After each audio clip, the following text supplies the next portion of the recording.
This life is not mine to do whatever I want to do with it. It's not for me to say, all right, God, I'm going to go do what I want to do today. I'll see you when I want to see you. I'll check in with you when I want to see you. Paul said, no, I can't henceforth, from now on, live for myself. From now on, I want to live my life with Jesus Christ alone. Now, that's what a relationship with Jesus Christ begins to look like. The love of Christ is the most transformative power on planet Earth. It has changed drunkards and prostitutes and terrible marriages into good marriages. It has changed people with bitterness and wrath. The love of Christ will change your life. It will compel you to no longer live for yourself, but to live for Jesus. But not every believer is living for Jesus.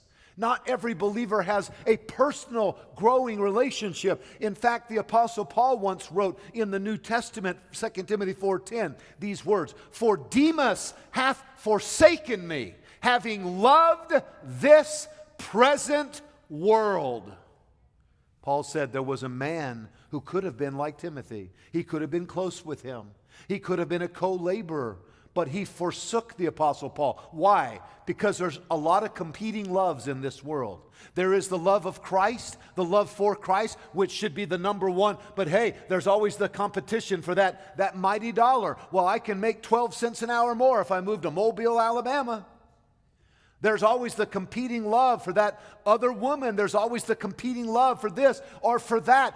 It's all about the world or Christ. That's the choice. Demas hath forsaken me, Paul said, having loved this present world. There's the choices. Are we going to love Jesus or love the world? And this is the choice. And Paul said, I've made my choice. I'm going to live for Jesus Christ. What a great, great testimony. He was compelled to live unselfishly. He was compelled to live unreservedly. He didn't have any reservations. He said, I owe Jesus everything. He died for me, verse 15. He rose again for me.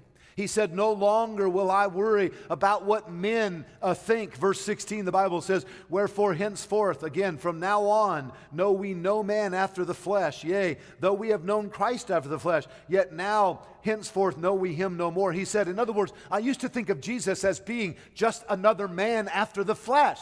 But I don't think that way anymore. He is not just another man after the flesh. He is the virgin-born, sinless, perfect Son of God, and He died for my sin, and I'm not looking at Him like I used to look at Him. I look at Him now as He is, high and lifted up, and I am compelled to serve Him unreservedly. You know, many people, they get so caught up in the fear of man that they've got to go do this and they've got to go do that for other man. But the Bible says in Proverbs 1:7, the fear of the Lord is the beginning of wisdom.